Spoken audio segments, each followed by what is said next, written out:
Hello Mario Booster, selamat datang kembali di channel Mario Angelo. Di episode kali ini kita akan bahas mengenai ending dan post-credit scene yang ada di film Guardians of the Galaxy volume ketiga sebagai film kedua dari MCU fase kelima yang benar-benar memuaskan dari segi cerita, emosional, plot twist, bahkan sampai jokesnya pun fresh banget pak, gak se-cringe sebelumnya. Ups. Oke, tapi intinya gue salut banget dengan James Gunn dan ini akan menjadi project terakhir James Gunn di MCU karena kita tahu bahwa James Gunn sudah menjadi kepala DC Studios yang akan memulai projectnya di tahun 2025 mendatang dengan film Superman Legacy. Kalau kinerjanya udah sebagus ini, apalagi Superman Legacy pak nanti pak di DC.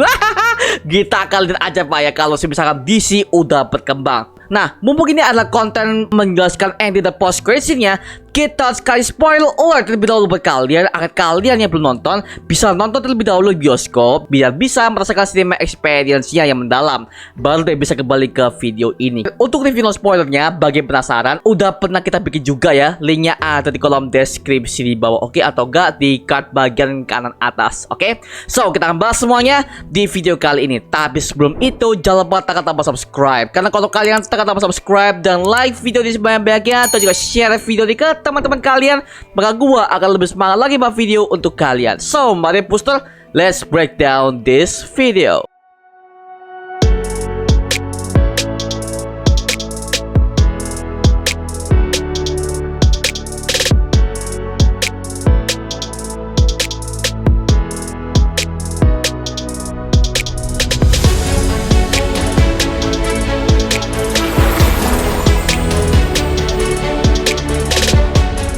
Oh ya, gue mau mengucapkan terima kasih sebanyak-banyaknya buat kalian yang udah join nobar Guardians of the Galaxy Volume 3 yang kita adakan bersama dengan para admin fanbase pop culture di seluruh Indonesia. Wow, ternyata seru juga ya, terutama kita yang ada di kota Surabaya. Makin pecah dan enak banget pak nobarnya. So, buat kalian yang mungkin belum join di nobar kita, tenang, jangan khawatir karena kita akan adakan nobar lagi kok. Dan kemungkinan next ya kita akan adakan nobar untuk The Flash. Nah, so ditunggu aja kabar dari kita di sosial media kita. Silahkan follow aja, oke? Guardians of the Galaxy Volume 3 sudah menjadi trilogi akhir bagi petualangan para Guardians di MCU. Dan sudah tidak jelas di endingnya bahwa mereka sudah berpisah semenjak High Evolutionary dan seluruh markasnya sudah dihancurkan. Serta semua manusia dan hewan yang menjadi bahan eksperimen kejamnya sudah dibebaskan dan menetap di planet Nowhere, yang dimana sudah menjadi markas besar bagi Guardians of the Galaxy. Tapi dari segi premisnya masih tetap sama yang udah kita lihat di Guardians of the Galaxy Special Holiday, yang dimana Peter Quill ini masih galau atas kepergian Gamora, tapi dia masih diburu oleh teman-temannya dan diberikan sebuah hadiah. Tapi ya tetap lah ya, dia masih galau mulu ya. Wanita men, biasa pria lah ya. Sampai akhirnya masalah pun muncul, di mana tiba-tiba penyerangan Adam Warlock yang merupakan sosok manusia eksperimen yang sudah diciptakan oleh High Evolutionary, dan dia dikirim ke Nowhere untuk menculik Rocket Raccoon karena ternyata sudah dijawab di akhir film bahwa di masa lalu ketika Rocket Raccoon ini masih menjadi bahan eksperimen oleh High Evolutionary dengan kode nama 8P13, dia menunjukkan kunci kesalahan yang dilakukan oleh High Evolutionary dalam eksperimennya, di mana dia ingin menciptakan makhluk yang penuh cinta damai namun tetap saja gagal. Sampai akhirnya Rocket Raccoon membantunya, yang dimana kesalahannya adalah bentuk teknis mesinnya, dan tiba-tiba setelah mesinnya diperbaiki, hasilnya semua eksperimennya menjadi berhasil. Dan itulah yang membuat High Evolutionary mengincar Rocket Raccoon karena kejeniusannya, dengan cara dia ingin membedah otak Rocket Raccoon agar kecerdasannya bisa ditambahkan dan dipelajari oleh High Evolutionary. Jadi setelahnya High Evolutionary itu dia ingin menunjukkan bahwa hanya dialah yang paling cerdas dan paling mulia karena dia sudah dianggap sebagai Tuhan dengan menciptakannya Counter Earth, yaitu sebuah planet yang mirip dengan bumi, yang dimana di dalamnya terdapat berbagai macam ribuan bahan eksperimen yang dianggap berhasil dengan pencampuran antara gen manusia dan juga gen hewan. Nah, ngomong-ngomong soal Rocket Raccoon ya, akhirnya kita mendapatkan background story yang begitu ciamik dan begitu emosional, dimana dari situlah awal Rocket Raccoon mendapatkan namanya. Ternyata dia memiliki 3 teman, yang dimana mereka semua juga menjadi bahan eksperimen oleh High Evolutionary, yaitu ada Floor, Lilah, dan juga Thieves. Oke, kita bahas satu persatu mengenai semua karakter ini.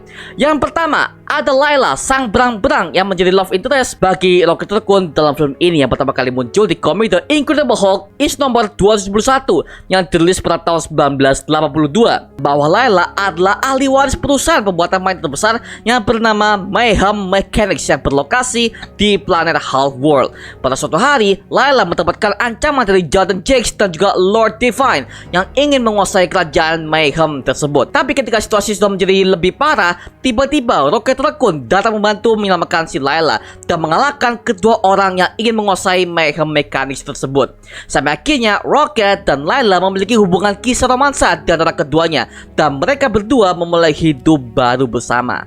Nah, kalau kita sambungkan kembali dengan versi MCU-nya, plot origins untuk Layla ini sama dengan versi komiknya, di mana sepertinya dia pernah berada di kerajaan Mayhem, tapi di endingnya dibuat beda, di mana kemungkinan saat dia berhadapan dengan kedua orang yang ingin menghancurkan Mayhem Mechanics, tiba-tiba High Evolutionary datang dan meratakan kerajaan tersebut, kemudian menculik Layla untuk jadikan sebagai bahan eksperimennya. Who knows kan ya?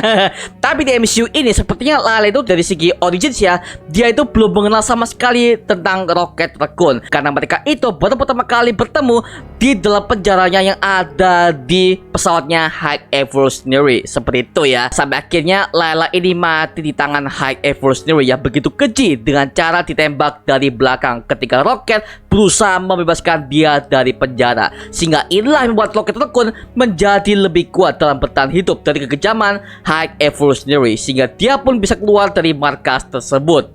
Selanjutnya ada Thieves yang merupakan anjing laut yang kakinya diganti dengan roda, yang dia ini satu sel juga dengan si Layla, yang dimana dia juga adalah karakter dalam komiknya yang namanya sebenarnya adalah Walrus yang pertama kali muncul di komik The Incredible Hulk issue nomor 291 yang dirilis pada tahun 1982, yang merupakan sosok pamannya dari si Layla yang bekerja sebagai insinyur dalam kerajaan Mayhem Mechanics. Nah, Walrus juga ikut membantu Rocket dan Layla dalam mengalahkan Jonathan Jakes dan juga Lord Divine ketika mereka berdua memiliki niat untuk menguasai kerajaan Mayhem Mechanics. Nah, di dalam film ini sepertinya plot asal-usul dari komiknya akan dibuat berbeda banget di versi MCU, di mana di sini si Layla ini nggak mengenal Thieves sama sekali.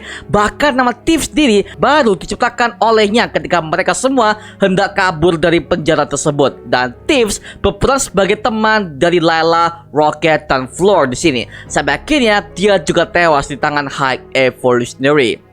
Selanjutnya ada Floor the Rabbit yang merupakan kelinci dengan kaki logam yang mirip sekali dengan laba-laba.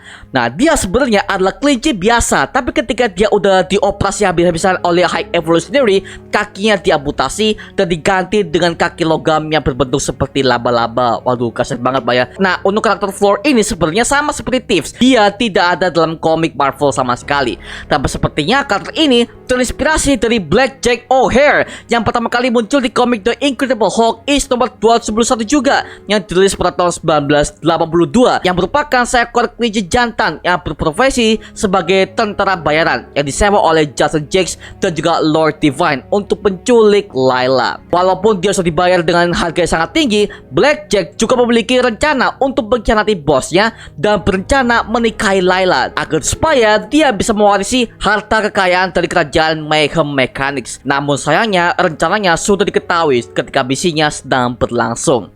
Nah, Blackjack kemudian diselamatkan oleh Rocket Raccoon dan dia dibaco no jutsu oleh dia untuk bertobat. Lalu akhirnya mereka berdua bekerja sama untuk mengalahkan dua orang tersebut dan menyelamatkan Layla dan Walrus pamannya. Well, tapi untuk versi MCU ini dirubah total, di mana karakter kelinci ini adalah wanita, sedangkan di komik yaitu adalah pria. Dan juga itu adalah mercenaries lagi. Ya, memang secara plotnya berbeda banget ya, dimana dia digambarkan sebagai kelinci yang imut dan cute gitu ya di MC ya. Dan gua merasa disturbing sih ketika gua melihat dia itu kakinya dirubah menjadi kaki robot Pak. Aduh, kaki laba-laba. Aduh, gua agak disturbing sih ketika lihat dia. Ini High Evolutionary bangke sini. Nah, ketika mereka semua akan berusaha untuk kabur, ya dimana Rocket Raccoon sudah tahu rencana dari High Evolutionary bahwa semua eksperimennya ada di pesawat ini akan dihancurkan karena dianggap sebagai kegagalan, kecuali dengan Rocket Raccoon yang masih dibiarkan hidup karena dia akan dibedah otaknya untuk disalurkan kecerdasan motoriknya ke dalam pikiran High Evolutionary. Nah, ketika mereka berusaha untuk kabur, ternyata High Evolutionary menembak Layla dari belakang, dan itu membuat Rocket Raccoon yang melihat diri kejar itu merasa terpukul. Gak cuma si Layla aja, ternyata si Floor dan Tips juga dibunuh, sehingga itulah yang membuat si Rocket Raccoon marah dan menyerang High Evolutionary dengan cara mencabik-cabik kepalanya hingga sampai gak terbentuk dan hanya tersisa tengkoraknya saja. Sampai akhirnya Rocket Raccoon berhasil kabur dari pesawat itu dan dia menjadi bagian dari tim Guardian sekarang. Oke ya. Nah, mungkin pada masih yang banyak banget yang bertanya, kok sekejam itu High Evolutionary dengan bereksperimen segitu banyaknya? Nah, hal ini dikarenakan High Evolutionary adalah seorang ilmuwan gila yang tertarik sekali dengan teori evolusi manusia yang pernah dipaparkan oleh Charles Darwin, sehingga dia ingin membuktikannya dengan evolusi yang ia kembangkan sendiri melalui pencampuran antara manusia dan hewan yang sudah pernah ditunjukkan di versi komiknya yang pertama kali muncul di komik Thor issue nomor 134 yang dirilis pada tahun 1966. Dia adalah Herbert Wyndham yang merupakan ilmuwan paling jenius dan cerdas, hingga dia memiliki banyak sekali penghargaan tentang teori evolusi. Namun karena dia terlalu kepo dengan teori itu, akhirnya dia terlalu terjerumus ke dalam eksperimen gilanya yang ia ciptakan, yaitu penggabungan sel hewan dan manusia, sehingga dia bisa membuat semua itu dan menampungnya ke dalam sebuah planet counter Earth hasil ciptaannya sendiri. Makanya dia dianggap banyak orang bahkan di seluruh galaksi sebagai Tuhan. Nah, terungkap di akhir film wajahnya sudah berupa tengkorak, dan selama ini wajah yang ia pakai ini adalah topeng yang ia replika sendiri dari wajah aslinya agar bisa menutupi wajah jeleknya ini. Nah, cara dia melepaskan wajah ini membuat kita callback ke Captain America First Avenger, dimana ketika Steve Rogers dan Bucky Barnes menyekap John Smith yang merupakan pemimpin dari Hydra, dia membuka wajahnya dan memperkenalkan dirinya sebagai Red Skull. Nah, kalau kalian sadar ya, sebenarnya Red Skull dan High Evolutionary itu hampir sama dalam segi motivasi dan bentuk asal-usulnya, yang dimana satunya itu mengalami kecelakaan akibat efek samping serum super soldier yang belum jadi, lalu satunya lagi mengalami kecelakaan karena wajahnya dicabik-cabik oleh seekor rakun, sehingga wajahnya ditambal dengan wajah yang ia replika sendiri untuk menutup keburukannya. Motivasinya pun juga sama, yaitu sama-sama ingin menciptakan dunia baru dengan peradaban yang benar-benar baru. Bedanya adalah kalau Red Skull, dia tuh memaksa semua orang di dunia harus bergabung dengan komunitas Hydra.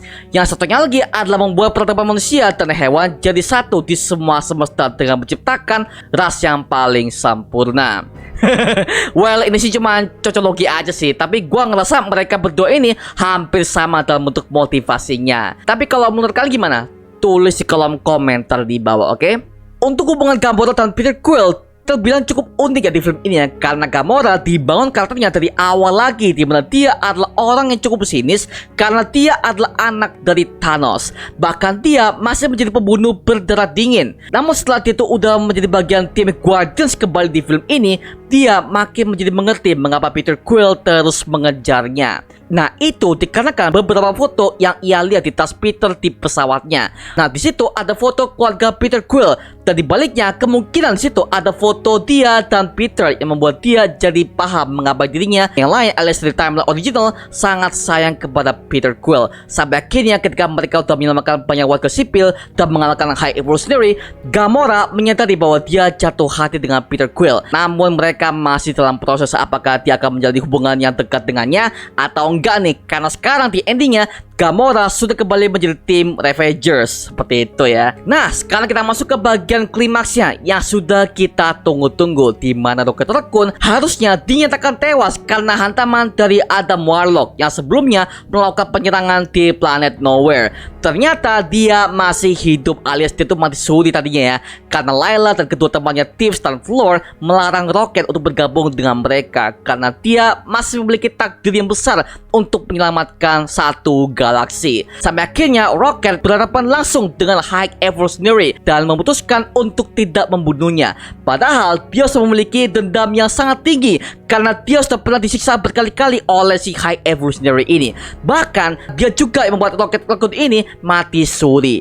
Tapi karena dia itu udah menjadi pahlawan, apalagi dia udah menjadi penjaga galaksi, makanya dia nggak mau ngebunuh si High Evolutionary ini di depannya dan membiarkannya di pesawat itu yang selagi pesawat itu sedang hancur berkeping-keping. Nah, dari sini kita masih berteori liar apakah High Evolutionary ini masih hidup atau enggak nih? Mengingat di ending film ini dia sudah sekarat. Kemungkinan kecil sih kalau dia udah tewas, apalagi dia adalah seorang ilmuwan yang sangat cerdas. Kemungkinan setelah para tim Guardians ini melepaskan semua talent dari High Evolutionary, dia kabur menggunakan pod safety-nya dengan tidak bisa terlacak sama sekali. Dan ya, kita belum tahu dia kemana kalau dia benar berhasil kabur dari pesawatnya yang sudah hancur itu. Tapi kalau misalkan dia itu tewas di sini, ya udah sih nggak masalah sih. Toh dari awal sampai klimaksnya udah dapet sih dari segi motivasinya High Evolutionary ini yang levelnya memang udah level God banget sih. Ya bersama seperti kayak levelnya Gore the Butcher ya di Thor Love and Thunder, tapi cuma eksekusinya aja yang lebih hype di sini ya, seperti itu. Selanjutnya, gua membahas mengenai Adam Warlock yang gua dengar dari warga Twitter ya. Banyak yang kecewa dengan penampilannya di GOTG volume ketiga ini. Tapi setelah gua nonton untuk kedua kalinya, gua jadi suka dengan penampilannya meskipun ini beda banget dengan apa yang ada di komik yang pertama kali muncul di komik Fantastic Four Is nomor 66 yang dirilis pada tahun 1966, di mana di versi komiknya itu dia sebenarnya adalah manusia buatan yang diciptakan oleh suatu kelompok yang bernama Enclave yang awalnya diberi nama Him. Tapi karena si Him ini terus memberontak, akhirnya dia memutuskan untuk berkeliling ke galaksi dan mempelajari apa yang dilihatnya. Namun hal itu dihalangi oleh High Evolutionary yang mengasuhnya dan memberi nama baru dengan sebutan Adam Warlock, yang kata Adam sendiri itu adalah Easter egg dengan nama manusia pertama yang diciptakan di planet bumi. Dan si Adam Warlock ini dianggap sebagai bayi yang baru lahir karena kebobongnya sudah ditunjukkan di film GOTG volume kedua sebelumnya. Nah, untuk batu yang ada di dahanya ini masih menjadi misteri karena sampai sekarang itu gak dijelaskan batu apa yang ada di dahinya Adam Warlock ini. Padahal kalau di komik sebenarnya yang ada di dahi Adam Warlock ini adalah Soul Stone yang digunakan olehnya untuk mengendalikan semua jiwa yang menjadi ancaman di hadapannya, dan dia bisa memanipulasi realitas. Sejauh ini di MCU dia ketika tampil sih gak memperlihatkan dia bisa memanipulasi realitas ya, cuman gebak-gebuk aja sih. Tapi OP-nya kerasa banget pak, dan dia gak semudah itu bisa dikalahkan oleh tim GOTG. Padahal dia udah ada dari awal film, dan pertobatannya dimulai ketika dia sudah kehilangan ibunya yang merupakan hasil eksperimen juga dari High Evolutionary yang bernama Aisha, merupakan saudara putri dari Sovereign yang sudah tampil pertama kali di Guardians of the Galaxy Volume 2. Nah, ketika Aisha ini sudah dibunuh, Adam Warlock jadi makin sadar bahwa selama ini dia hanya dimanfaatkan oleh High Evolutionary, dan dengan mudahnya dia berbalik untuk melawan penciptanya. Sekaligus dia juga bekerja sama dengan para tim Guardians of the Galaxy. Nah, sistem pertobatan ini sudah kita lihat sebelumnya seperti ini di Ant-Man and the Wasp Quantumania, di mana MODOK dengan mudahnya bertobat. Tapi harus gua akui, gua lebih prefer kepada Adam Warlock daripada MODOK. Jauh banget dari segi motivasinya, Pak. Nah, mungkin ada yang protes, loh kok Adam Warlock gampang bertobatnya? Nah, sebenarnya si Adam Warlock ini berkata itu adalah bayi yang baru lahir, yang dimana dia baru dilepas dari kebobongnya dan baru mempelajari dunia yang sudah ia tempati. Lalu dia bisa belajar mana yang baik dan mana yang buruk. Jadi dia tuh masih benar-benar polos, makanya dia bisa dengan mudahnya berbalik ketika dia baru ke-trigger bahwa ibunya tewas dibunuh High Evolutionary. Dan itu semua ada prosesnya, gak ada yang tiba-tiba kayak MODOK tobat lah. Tiba-tiba gak ada perjalanan ke situnya, cuma dibaca no jutsu oleh si Cassie Lang terus tobat lah, watalah. Kalau si Adam Warlock dia tobatnya ada prosesnya, di mana ibunya tewas dulu, terus dia ngeh ya, oh yang kebunuh ibu gua ternyata adalah High Evolutionary, karena kelihatan banget tembakannya itu dari pesawatnya High Evolutionary yang ada di Counter Earth. Nah, sedangkan kalau Darren Cross ini beda banget, di mana sejak awalnya dia sudah menjadi villain, di mana di film Ant-Man pertama dia ingin menguasai PIM partikel sendiri lalu dijual kepada salah satu orang Hydra. Makanya si Darren Cross ini menciptakan Yellow Jacket Suit agar dia bisa membuktikan bahwa teknologi yang ia buat ini jauh lebih mutakhir ketimbang punya Hank Pym, mantan mentornya ini. Itu udah bagus loh. Di Quantumania ada awal-awal udah bagus, di akhir-akhir kesel gue ngeliatnya. Tapi ya udahlah ya. Tapi at least begitulah penjelasannya mengenai kenapa si Adam Warlock ini jauh lebih gampang bertobat. Nah, jadi gue yakin sih karena banyak orang yang merasa Adam Warlock sebagai cameo nggak penting-penting amat. Gue juga merasa begitu Pak, karena di review sebelumnya gue udah pernah mengatakan bahwa Adam Warlock ini kok kayak cameo yang nggak penting. Dia benar-benar di-nerf banget. Tapi setelah gue melihat dia dari segi originnya, tadi akhirnya dibuat berbeda banget oleh MCU, well, gue nggak masalah Pak. Serius, gue gak masalah. Malah gue jauh lebih penasaran kenapa sih Adam Warlock ini join ke tim Guardians of the Galaxy. Padahal di komik dia itu adalah entitas tersendiri loh di dalam semesta Marvel komik ya. Tapi karena MCU mereka ingin membuat yang jauh lebih baru lagi agar kita sebagai para fans MCU bisa lebih gampang mengenal si Adam Warlock versi MCU seperti apa. Karena dari segi developernya sekarang dari awal sampai akhir itu udah bagus banget Pak. Lalu akhirnya semua tim Guardians of the Galaxy ini sudah mulai bubar. Yang dimana ini dimulai ketika Peter Quill sebagai pemimpinnya ingin menemui kakeknya yang berada di bumi yang bernama Jason Quill, dan mereka akhirnya bereuni kembali di kediamannya. Kemudian untuk Mantis, dia berpisah karena dia ingin menjelajahi angkasa lebih luas lagi, karena menurutnya ingin mengikuti jejak apa yang ingin dia capai sendiri. Nah nextnya untuk Gamora. Nah si Gamora ini dia tuh memutuskan untuk kembali ke tim Ravager, tapi dia tetap masih akan bisa bergabung dengan bersama tim Guardians ini, karena dari tim itulah dia bisa belajar bagaimana arti dari rasa kemanusiaan yang sebenarnya. Apalagi kalau dia balik bareng dengan Peter Quill, waduh, who knows ya. Karena di akhir-akhir ada sebuah penjelasan yang mengatakan bahwa Star-Lord, The Legendary Star-Lord akan kembali. Nah ini bisa jadi kunci bahwa Star-Lord alias Peter Quill ini gak benar-benar akan berpisah dari MCU. Kemungkinan dia akan muncul di berbagai macam project-project MCU crossover yang lainnya, dan itu di Avengers atau di Young Avengers atau dengan film-film MCU yang berurusan dengan galaksi. Contoh The Marvels. Gue curiga The Marvels ini akan membawa cameo bagi Guardians of the Galaxy karena mereka itu lawannya masih seputar dengan galaksi. Nah jadi kemungkinan dia akan muncul di The Marvels atau enggak dia akan muncul di Avengers. Yang Avengers kita belum tahu apa ya. Kita tunggu aja update berikutnya dari pihak Disney dan juga Marvel Studios. Nah selanjutnya untuk Drax dan Nebula, mereka tetap berada di Nowhere untuk menenangkan semua orang-orang yang telah menjadi bahan eksperimen High Evolutionary sebelumnya, yang dimana kondisi tubuh dan mental mereka masih healing di sana. Jadi total yang sudah bubar ini adalah 4 orang dari tim Guardians of the Galaxy. Nah yang masih bertahan itu adalah si Rocket Raccoon yang akan menggantikan posisi Star-Lord sebagai pemimpin dari tim Guardians of the Galaxy yang baru. Serta yang masih bergabung itu ada si Groot yang udah berevolusi, terus Kraglin, Adam Warlock, Anjing Cosmo, dan juga ada sesuatu anak yang bernama Viola Vel yang merupakan anak yang berhasil diselamatkan oleh Drax ketika mereka sedang terkurung di dalam penjara eksperimen High Evolutionary. Nah untuk Viola Vel ini itu sebenarnya adalah karakter lama sih yang pertama kali muncul di komik Captain Marvel volume 5 issue nomor 16 yang dirilis pada tahun 2003. Nah si Viola Vel ini adalah anak dari pasangan Elysius, sang bangsa Titan, sama seperti Thanos dan juga Marvel yang berasal dari kaum Kree, yang seharusnya itu ada original Captain Marvel. Nah Viola Vel ini memiliki kekuatan kosmik yang sangat tinggi, bahkan dia bisa terbang, terus juga menembakkan berbagai macam energi kosmik, dan dia bisa menyerap semua serangan yang ditujukan kepadanya, sehingga dia bisa menyimpan energi tersebut dan melontarkannya kembali sebagai bumerang. Well, kemungkinan dalam MCU dia akan memiliki kekuatan yang sama karena terlihat di post creditsnya ketika si Viola Vel ini dia akan bertarung, kekuatan yang ada di tangannya itu berubah menjadi ungu. Nah warna ungu ini sama seperti yang dimiliki oleh Kamala Khan alias Miss Marvel ketika dia akan mengkoneksikan gelang itu dengan tubuhnya. Dan juga ini mirip banget dengan Captain Marvel yang mereka berdua itu semuanya sama-sama memiliki kekuatan kosmik. Nah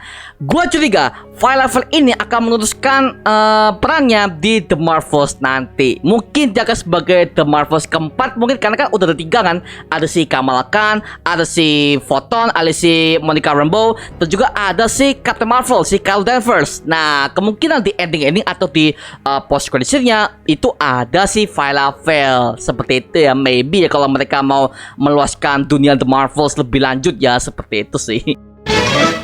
Di film Guardians of the Galaxy ini ada dua post credit scene. Di post credit scene pertama terlihat mereka ini sedang berada di suatu planet yang dimana semua rakyatnya seperti yang mereka ini terlihat seperti bangsanya Ura yang menjadi salah satu petugas keamanan di Ogro Corps sebagai perusahaan yang membayar semua eksperimen yang dilakukan oleh High Evolutionary. Dan sepertinya para tim Guardians of the Galaxy yang baru ini akan berhadapan dengan bangsa penjajah yang lain. Dan ini adalah awal bagi tim Guardians of the Galaxy yang baru yang akan mereka mulai perjalanan baru mereka di movie-movie ke depannya. Sedangkan di post credit kedua terlihat bahwa Peter Quill sedang makan bersama dengan kakaknya yang berada di kediamannya.